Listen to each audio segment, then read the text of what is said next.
الحمد لله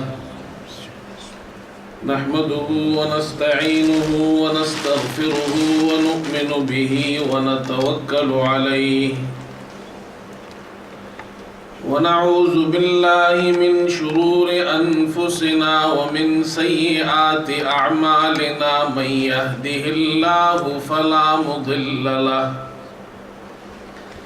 ومن يضلله فلا هادي له ونشهد أن لا إله إلا الله وحده لا شريك له ونشهد أن سيدنا وحبيبنا ومولانا محمدا عبده ورسوله صلى الله تعالى على خير خلقه محمد وآله وأصحابه أجمعين أما بعد فأعوذ بالله من الشيطان الرجيم بسم الله الرحمن الرحيم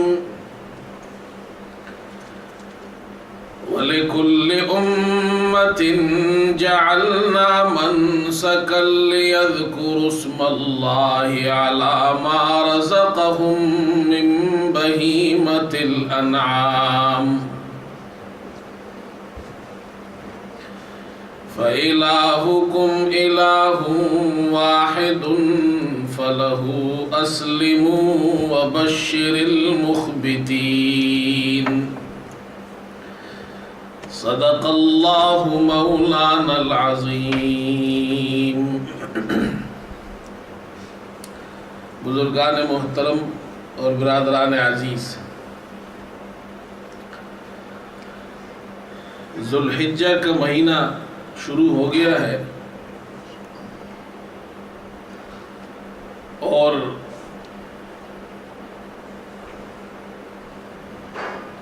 انشاءاللہ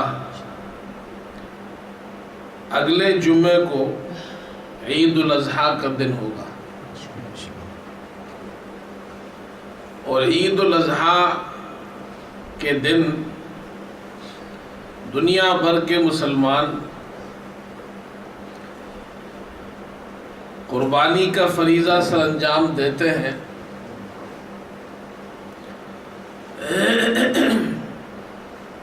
اور یہ اہم عبادت قربانی کی عبادت ادا کرتے ہیں۔ اس مناسبت سے آج آپ کے سامنے قربانی سے متعلق چند باتیں عرض کی جائیں گی۔ اللہ تعالیٰ سے دعا ہے کہ اللہ تعالیٰ ہم سب کو اس پر عمل کی توفیق عطا فرمائے۔ قربانی ایسی عبادت ہے جو ہر دور میں ادا کی گئی ہے۔ اللہ تعالیٰ نے ہر امت کے لیے اس عبادت کو مقرر کیا ہے۔ ہم سے پہلے جتنی امتیں گزری ہیں، ہر دور میں ہر شریعت میں قربانی کی عبادت موجود تھی، اور لوگ اس عبادت کو بجا لاتے تھے۔ قرآن پاک میں اللہ تعالیٰ کا ارشاد ہے، فرمایا وَلِكُلِّ أُمَّةٍ جَعَلْنَا مَنْسَكًا لِيَذْكُرُوا اسْمَ اللَّهِ عَلَى مَا رَزَقَهُم مِّن بَهِيمَةِ الْأَنْعَامِ۔ اللہ تعالیٰ فرماتے ہیں ہم نے ہر امت کے لیے قربانی مقرر کر دی تھی، تاکہ جو جانور اللہ تعالیٰ نے انہیں دیے ہیں وہ ان پر اللہ کا نام لیں، یعنی اللہ کا نام لے کر ان جانوروں کو ذبح کریں، اللہ کے نام پر قربان کریں۔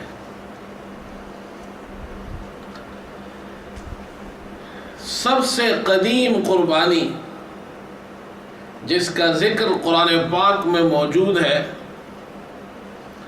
وہ حضرت آدم علیہ السلام کے دو بیٹوں حابیل اور قابیل کی قربانی تھی۔ یہ دو بھائی تھے، انہوں نے قربانی دی۔ اللہ تعالیٰ نے اس قدیم قربانی کا ذکر قرآن میں کیا ہے، فرمایا وَاتْلُ عَلَيْهِمْ نَبَأَ ابْنَيْ آدَمَ بِالْحَقِّ إِذْ قَرَّبَا قُرْبَانًا فَتُقُبِّلَ مِنْ أَحَدِهِمَا وَلَمْ يُتَقَبَّلْ مِنَ الْآخَرِ۔ اللہ تعالیٰ اپنے حبیب صلی اللہ علیہ وسلم سے ارشاد فرماتے ہیں کہ آپ ان لوگوں کو یہ بتلائیے، یہ واقعہ ان کو سنائیے کہ جب آدم علیہ السلام کے دو بیٹوں نے قربانی دی، حابیل نے اور قابیل نے۔ حابیل کی قربانی ایک دمبا کی شکل میں تھی اور قابیل کی وہ گندم کی شکل میں تھی۔ اس زمانے کے اندر قربانی کی قبولیت کی نشانی یہ ہوتی کہ آسمان سے آگ آتی جس قربانی کو جلا دیتی، یہ نشانی ہوتی کہ اللہ نے اس قربانی کو قبول کر لیا ہے۔ فَتُقُبِّلَ مِنْ أَحَدِهِمَا وَلَمْ يُتَقَبَّلْ مِنَ الْآخَرِ، ایک کی قربانی قبول ہو گئی حابیل کی، قابیل کی اللہ نے قبول نہیں کی۔ یہ واقعہ قرآن پاک میں موجود ہے۔ یہ سب سے قدیم قربانی جو اللہ کے لیے دی گئی تھی، اللہ نے اس کا ذکر قرآن میں کیا ہے۔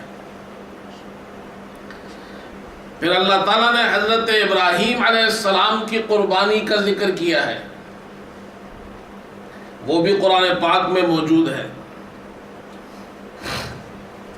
پھر سرکار دو عالم صلی اللہ علیہ وسلم کا زمانہ آیا تو اللہ تعالیٰ نے آپ کو بھی قربانی کا حکم دیا کہ آپ بھی اس قربانی کی عبادت کو بجا لائیے، اللہ کے نام پر قربانی کیجیے۔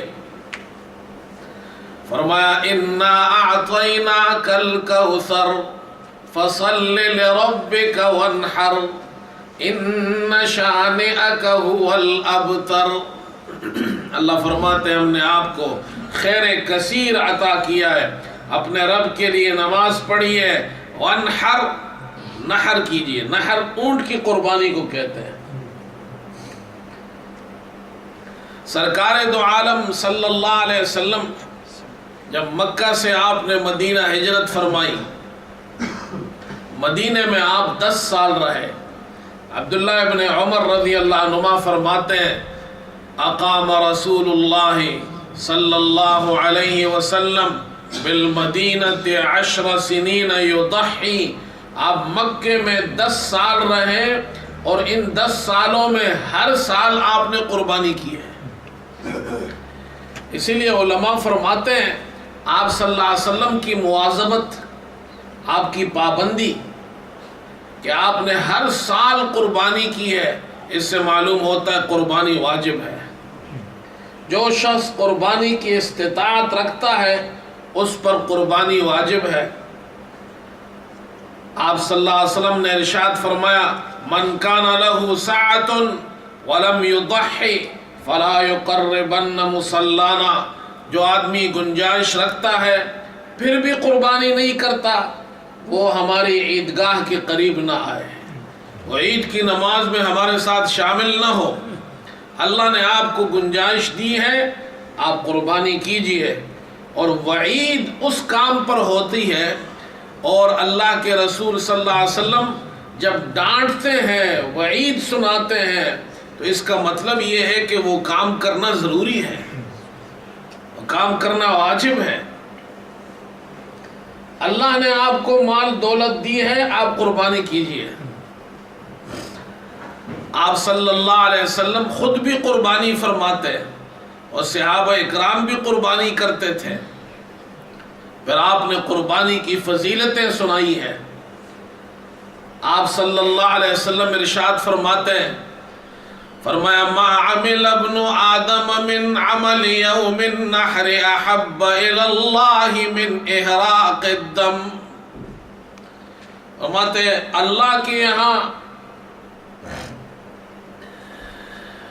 قربانی کے دن بندوں کی عبادات میں سے اور ان کے اعمال میں سے سب سے بہترین عمل جانور کا خون بہانا ہے، یعنی قربانی کرنی ہے.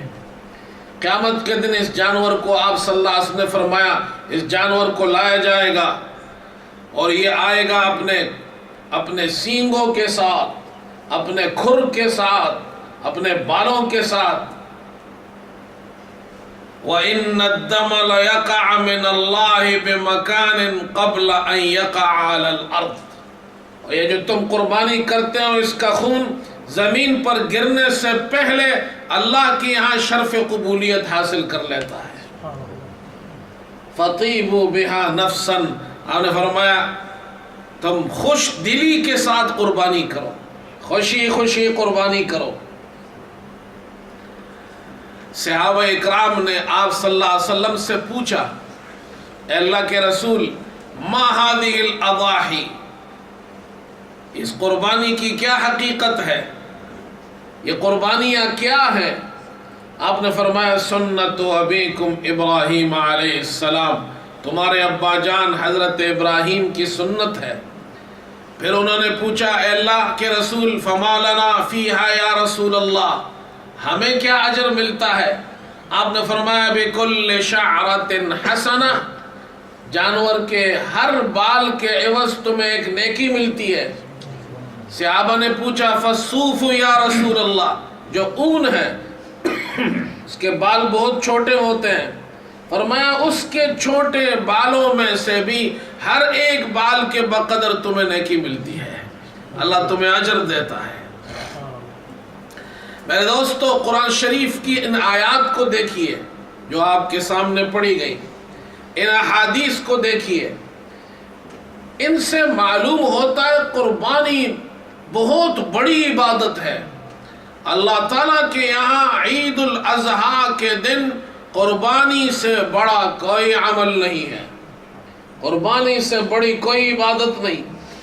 ایک شخص عید الاضحیٰ کے دن بکرا قربان کرتا ہے، دمبا قربان کرتا ہے، گائیں اونٹ قربان کرتا ہے، اور ایک شخص اس کے مقابلے میں صدقہ و خیرات کرتا ہے، دوسرے رفاہی کام کرتا ہے، اس سے زیادہ پیسہ خرچ کرتا ہے صدقات خیرات کے اندر، اس کو ثواب ملے گا اللہ کے لیے صدقہ خیرات کرنے پر. لیکن وہ جتنا بھی خیرات صدقات کرے، قربانی کرنے والے کا ایک جانور اس کے لاکھوں کے صدقات سے اللہ کے یہاں زیادہ افضل ہے. قربانی کے دن اللہ کو یہ عبادت پسند ہے.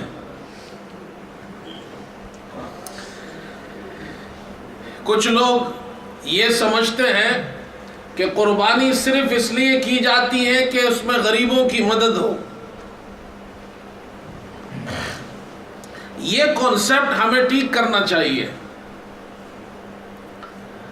اسلام نے ہمیں غریبوں کی مدد کا ایک مستقل پیکج دیا ہے، اور وہ اسلام کا ایک بہت بڑا رکن ہے جس کو زکوٰۃ کہتے ہیں.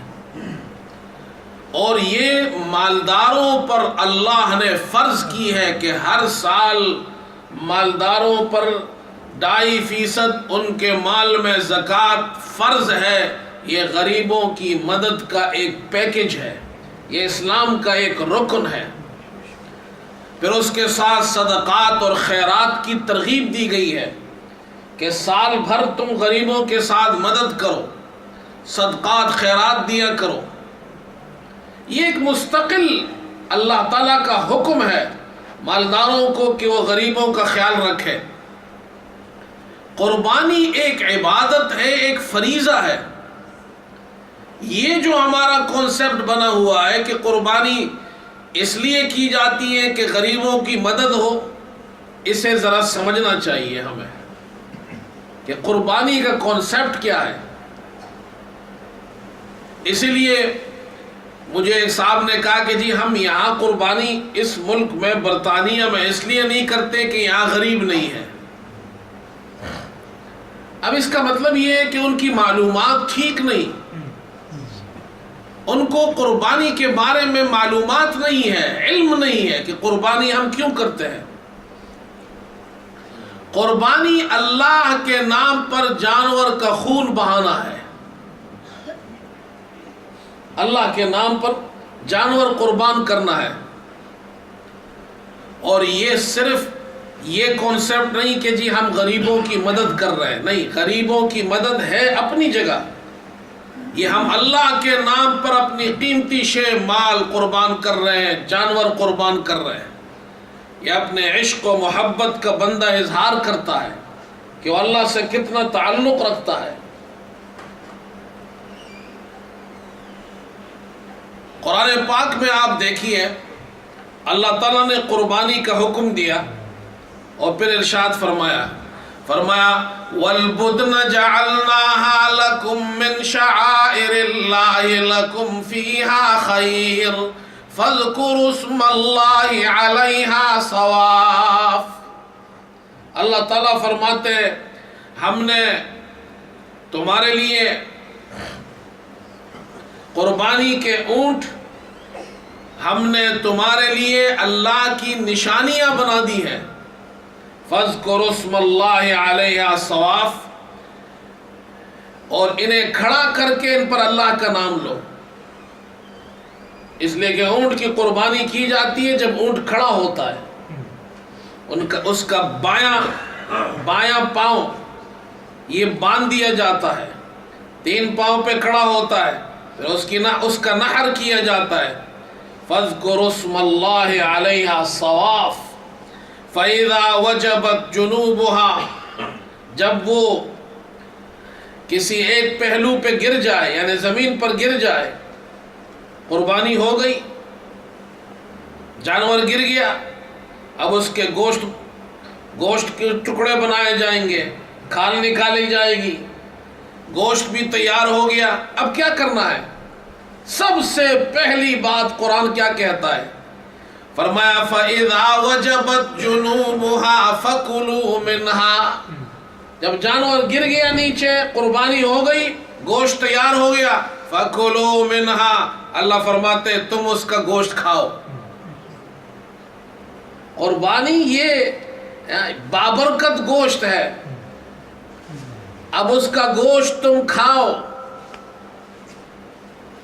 وَأَطْعِمُوا الْقَانِعَ وَالْمُعْتَرَ، دوسرا حکم، غریبوں کو کھلاؤ، خود کھاؤ، غریبوں کو کھلاؤ۔ اطعموا القانع والمعتر، جو مانگنے والے نہیں ہیں، سفید پوش غریب ہے، انہیں بھی کھلاؤ، جو مانگنے والے ہیں انہیں بھی کھلاؤ۔ اور حافظ ابن کثیر فرماتے والمعتر، اس کا ایک معنی یہ کیا ہے الصدیق الزائر، تمہارا کوئی دوست جو ہمارے وزٹ کے لیے آیا ہے، اس دوست کو بھی کھلاؤ۔ قربانی کا گوشت آپ کھائیے، گھر والوں کو کھلائیے، بچوں کو کھلائیے۔ اب قرآن تو کہہ رہا ہے قربانی کا گوشت کھاؤ، اگر آپ نے قربانی کی ہی نہیں تو آپ کیا کھائیں گے؟ اور اگر آپ نے ساری غریب کو دے دی تو آپ کے لیے کچھ نہیں بچا۔ قرآن نے تو شروع کیا ہے خود کھاؤ۔ سرکار دو عالم صلی اللہ علیہ وسلم کی قربانی کا ذکر حدیث میں آتا ہے۔ آپ صلی اللہ علیہ وسلم 10 سال مدینے میں رہے، ہر سال قربانی کی آپ نے، اور ہر سال دو دمبے، چھترے جس کو کہتے ہیں، یہ آپ قربان کیا کرتے تھے، ایک اپنی امت کی طرف سے اور ایک آپ صلی اللہ علیہ وسلم اپنی طرف سے قربانی کرتے تھے۔ آپ صلی اللہ علیہ وسلم نے امت کو کہیں بھی نہیں بھولا، امت کو یاد رکھا، ایک قربانی امت کی طرف سے، ایک اپنی طرف سے۔ آپ حج پہ تشریف لے گئے، ایک حج، اور وہ پہلا اور آخری حج، حجۃ الوداع آپ نے کیا۔ اس حج میں آپ نے 100 قربانیاں کی ہیں، 100 اونٹ کی قربانیاں، اور ان 100 اونٹوں میں سے 63 اونٹ آپ نے اپنے ہاتھ سے نہر کیے ہیں۔ حدیث میں آتا ہے کہ آپ صلی اللہ علیہ وسلم جب حجۃ الوداع میں قربانی فرما رہے تھے تو صحابہ چند اونٹ انہوں نے آپ کے سامنے پیش کیے۔ اب وہ اتنے سارے اونٹ ہیں، کچھ پیش کیے قربان کرنے کے لیے، تو الفاظ سنیے، کلہن یزدلفن بأیتہن یبدأ۔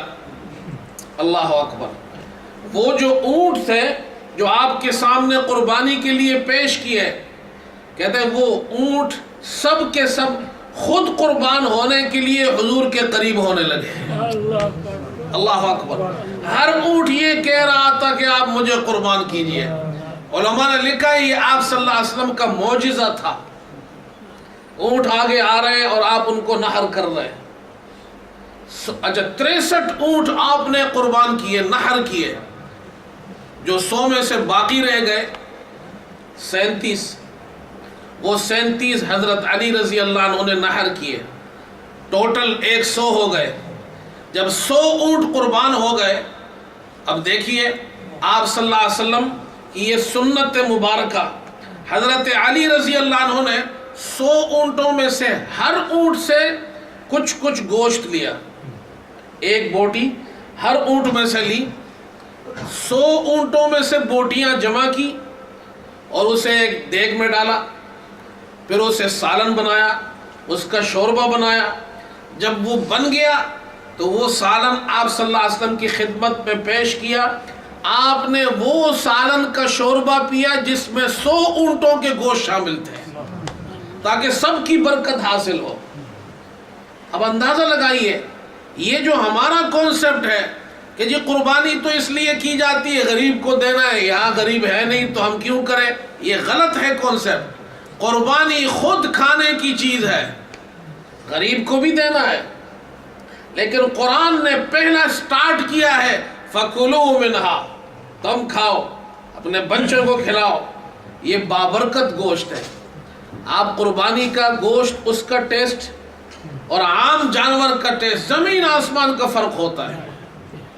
یہ اللہ نے اس میں برکت رکھی، آپ کے بچے کھائیں گے، آپ کھائیں گے، رشتہ دار کھائیں گے۔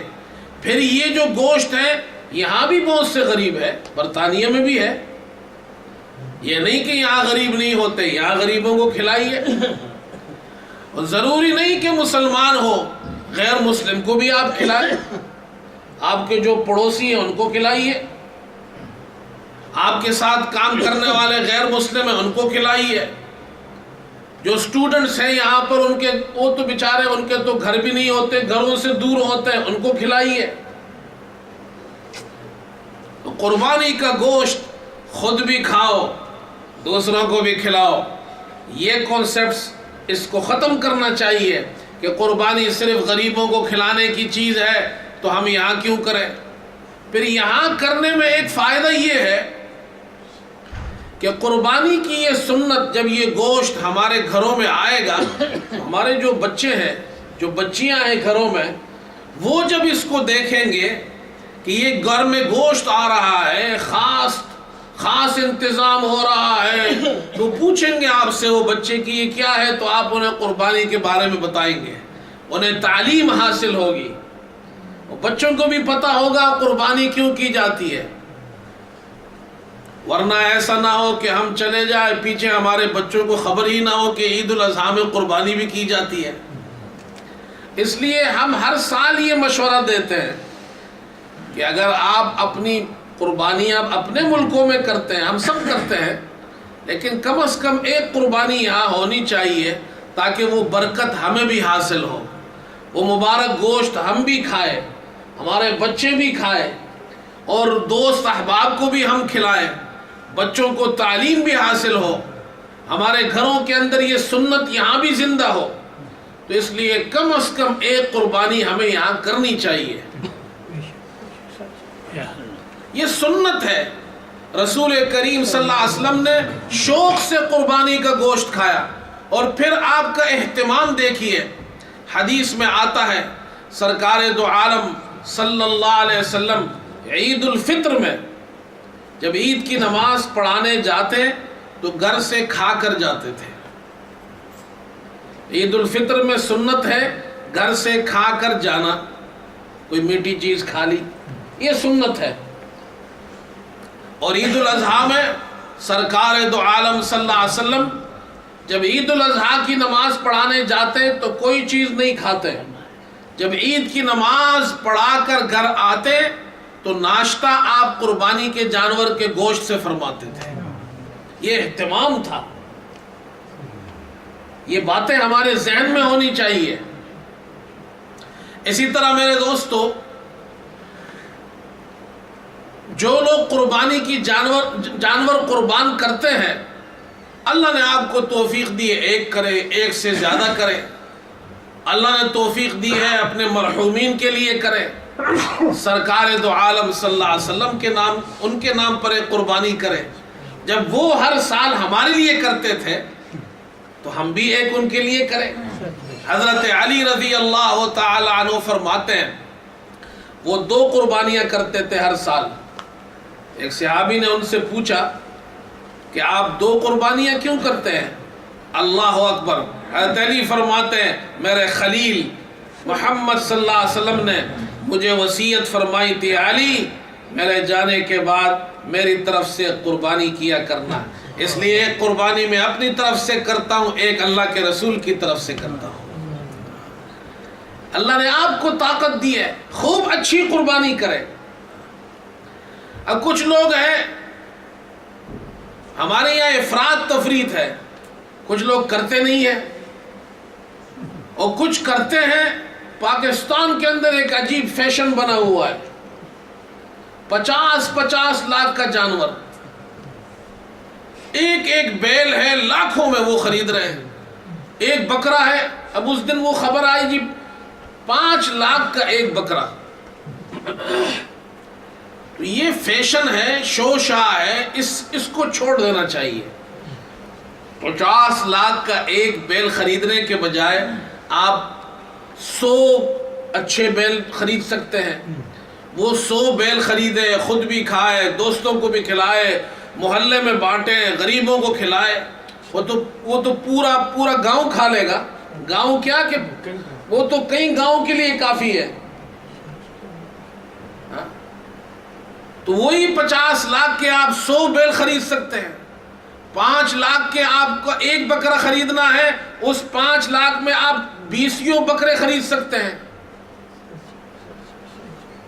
تو اس لیے یہ فیشن چھوڑ دینا چاہیے ہمیں. یہ شو شاہ والی قربانی اللہ کی یہاں تو وہ ہے جو اللہ کے لیے ہو. اچھی قربانی کرے، اچھا جانور خریدے. یہ بھی نہیں ہو جو مریل سا جانور خرید لیا. اللہ کے نام پہ اچھا عمدہ جانور ہونا چاہیے. اور منڈی میں جا کے ڈھونڈ رہے جو سب سے سستا جانور ہے وہ خرید رہے، بالکل مریل سڑا ہوا. ایسا بھی جانور نہ ہو. اللہ نے طاقت دی ہے، اچھا جانور خریدے، اچھی گائے خریدے، اچھا بیل خریدے، اچھا بکرا خریدے، اچھا دمبا خریدے. اللہ نے زیادہ طاقت دی ہے، زیادہ قربانی کرے. اور دوسری طرف اللہ معاف فرمائے، کچھ لوگوں کا حال یہ ہے نعوذ باللہ وہ قربانی کرتے نہیں ہیں. کہتے جی قربانی نعوذ باللہ یہ تو پیسے کا ضیاع ہے. کتنے مسلمان لاکھوں جانور، کروڑوں جانور ذبح کرتے ہیں، کیا فائدہ ہے اس کا؟ یہ پیسہ آپ کسی غریب کو دے دیں، کسی رفاہی کام میں لگا دیں، اس سے کسی کا بھلا ہو جائے گا، کسی کا گھر بن جائے گا، کسی کی مدد ہو جائے گی. میں نے شروع میں عرض کیا اللہ نے ایک مستقل پیکج غریبوں کے لیے ہمیں دیا ہے. زکوٰۃ کی صورت میں جو مالداروں پر فرض ہے، اسلام کا ایک رکن بنایا ہے اسے. صدقہ و خیرات کی صورت میں ایک مستقل پیکج دیا گیا ہے، غریبوں کی تمہیں پورے سال مدد کرنی ہے. قربانی کا تعلق، اللہ اکبر، اگر کوئی یہ کہتا ہے کہ جی میری سمجھ میں نہیں آتا کہ کروڑوں قربانیاں کیوں کی جا رہی ہے، جانور ذبح کیے جا رہے ہیں، اس سے بہتر ہے کہ ہم غریبوں کی مدد کریں،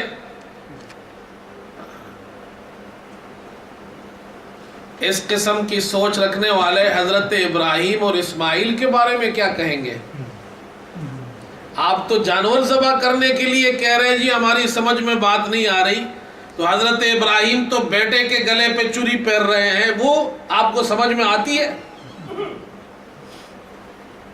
میرے دوستو، یہ عشق و محبت کی باتیں ہیں۔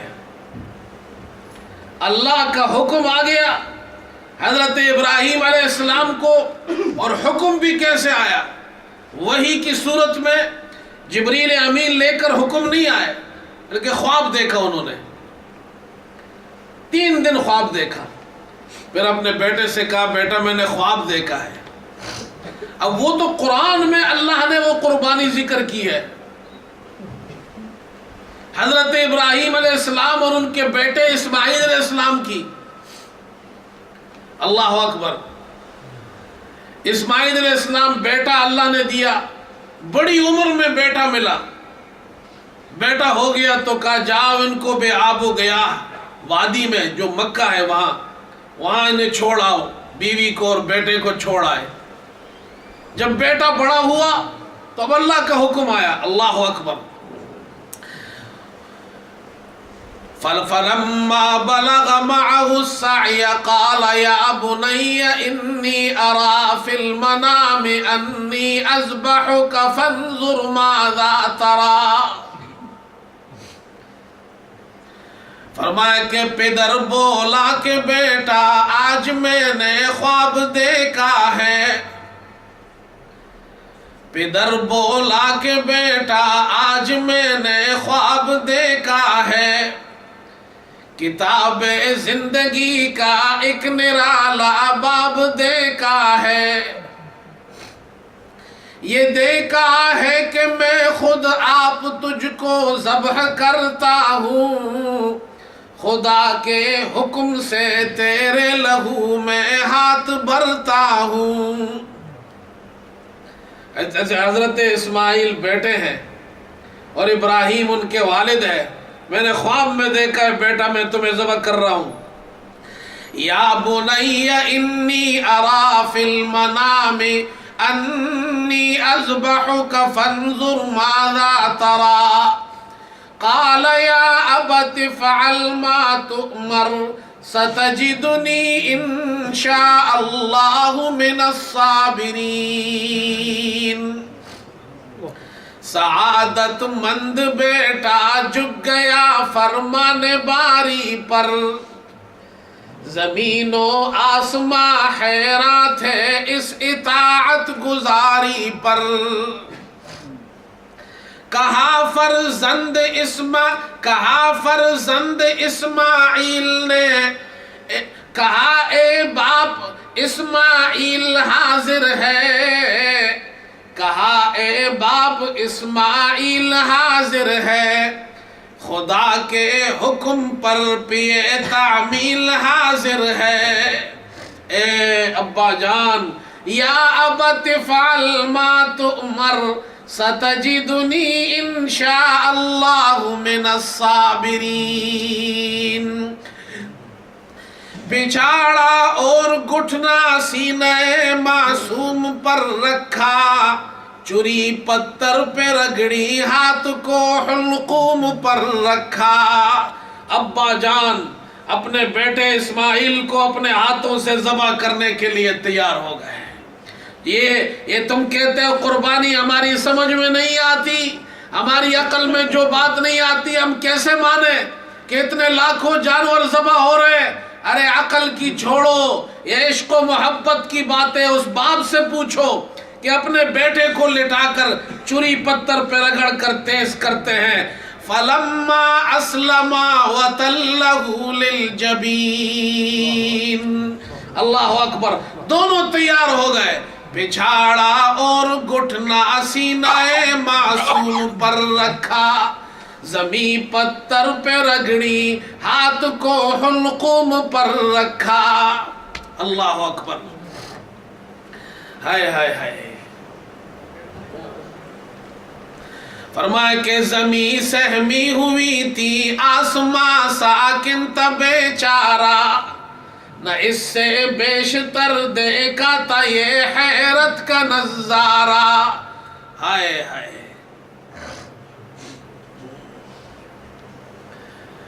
فلما اسلما وتله للجبين وناديناه أن يا إبراهيم قد صدقت الرؤيا إنا كذلك نجزي المحسنين. فرمایا کہ ہوئے جبریل نازل، ہاتھ تھا اور تھا ہاتھ حضرت کا. ہوئے جبریل نازل اور تھا ہاتھ حضرت کا. کہا بس امتحان مقصود تھا ایثار و جرأت کا. ہم تو تمہارا امتحان لے رہے تھے کہ تم اپنی عقل کو اور سوچ کر اللہ کے حکم کو پورا کرنا ہے یا اللہ کا حکم آ جائے تو ہر حال میں پورا کرنا ہے. یہ امتحان تھا. خطاب اس دن سے اسماعیل نے پایا ذبیح اللہ. خدا نے آپ ان کے حق میں فرمایا ذبیح اللہ. اللہ تعالیٰ نے جنت سے جانور بھیج دیا. وَفَدَيْنَاهُ بِذِبْحٍ عَظِيمٍ. اے ابراہیم یہ تو امتحان تھا، تم امتحان میں پورے ہو گئے، اب بیٹے کی جگہ اس جانور کو ذبح کرو. ہم ایسے ہی سمجھیں گے جیسے تم نے اپنے بیٹے کو ذبح کر دیا ہے. یہ کہنا کہ میری سمجھ میں بات نہیں آتی، لاکھوں جانور. ارے بھائی قربانی کے لیے ارسطو اور افلاطون نہیں بننا. یہ منطق یہاں پر نہیں چلانی ہے، یہ عقل کو چھوڑ دینا ہے. یہاں تو ابراہیم اور اسماعیل جیسے عشق و محبت کی ضرورت ہے. ہر جگہ آپ یہ کہیں جی ہماری سمجھ میں بات نہیں آتی تو ہم کیسے کریں. اللہ اکبر. مولانا روم نے مجھے ان کا ایک واقعات میں ایک لکھا ہے، انہوں نے وہ یاد آ گیا. اللہ کا حکم آ جائے تو پھر کیا کرنا چاہیے؟ کیا ہمیں یہ سوچنا پڑے گا کہ جی میری سمجھ میں بات آئے گی تو میں کروں گا؟ اللہ کے بندے ہیں ہم، جب اللہ کا حکم آ گیا ہمیں پورا کرنا ہے. سمجھ میں آئے تو اچھی بات، سمجھ میں نہ آئے تو بھی پورا کرنا ہے. حضرت ابراہیم نے تو اللہ سے نہیں پوچھا اے اللہ میری سمجھ میں نہیں آتا میں اپنے بیٹے کو کیسے ذبح کروں. انہوں نے تو اور بیٹے نے بھی نہیں پوچھا ابا جان میرا قصور کیا ہے جو آپ ذبح کر رہے ہیں مجھے. تو مولانا روم فرماتے ہیں کہ محمود غزنوی کا غلام تھا ایاز، اور ایاز کا آپ نام سنا ہوگا، محمود و ایاز. محمود بادشاہ ہے، ایاز غلام ہے. دربار لگا ہوا ہے اور محمود غزنوی کے ہاتھ میں قیمتی ہیرا ہے، اس کے خزانے کا، اس کے ملک کا سب سے قیمتی ہیرا. اور محمود غزنوی نے اپنے وزیر اعظم کے ہاتھ میں وہ ہیرا دیا. کہا وزیر اعظم صاحب اس ہیرے کو توڑ دیجئے. وزیر اعظم سوچنے لگا کہ اگر میں اس ہیرے کو توڑ دیتا ہوں تو یہ تو بہت قیمتی ہیرا ہے اور بادشاہ کے خزانے کا سب سے قیمتی ہیرا ہے. اگر میں توڑ دیتا ہوں تو بادشاہ ناراض ہو جائے گا اور یہ بہت بڑا نقصان ہوگا. اس نے کہا حضور معافی کا طلبگار ہوں، میں اتنی بڑی گستاخی نہیں کر سکتا کہ آپ کا اتنا قیمتی ہیرا توڑ دوں. بادشاہ نے اسے انعام دیا اور قیمتی ہیرا اس کے ہاتھ سے لے لیا. پھر دوسرے آفیسر کو بلایا، وزیر کو بلایا کہ یہ قیمتی ہیرا توڑ دو. انہوں نے کہا حضور جب بڑے وزیر اعظم نے یہ گستاخی نہیں کی تو میں کیسے کیا کر سکتا ہوں. ان کو بھی انعام و اکرام سے نواز دیا. پھر بڑے بڑے وزیروں کو، فوجیوں کو، سرداروں کو سب کے ہاتھ میں قیمتی ہیرا دیا، کوئی بھی توڑنے کو تیار نہیں ہے. آخر میں بادشاہ نے وہ قیمتی ہیرا ایاز کے ہاتھ میں دیا. ایاز جی حاضر ہوں، ادھر آؤ۔ ایاز دوڑتے دوڑتے آیا۔ ایاز ایک غلام ہے، وزیر اعظم بھی نہیں ہے، نہ وزیر ہے نہ فوجی جرنیل ہے، بادشاہ کا ایک غلام ہے۔ کہا ایاز یہ ہیرا لو۔ جی حضور اسے توڑ دو۔ اس نے ہتھوڑا اٹھایا اور اسی وقت وہ ہیرا توڑ دیا۔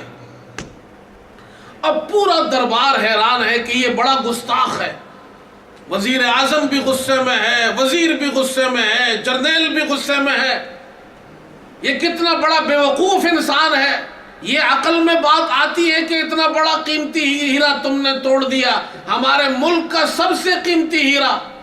بادشاہ سلامت، یہ بہت بڑا گستاخ ہے، اس نے آپ کا نقصان کر دیا، ہمارے ملک کا نادر قیمتی ہیرا توڑ دیا ہے۔ بادشاہ نے کہا ایاز ہیرا کیوں توڑا؟ ایاز نے دونوں ہاتھ، حضور اب وہ ایاز کا جواب سنیے، اللہ اکبر۔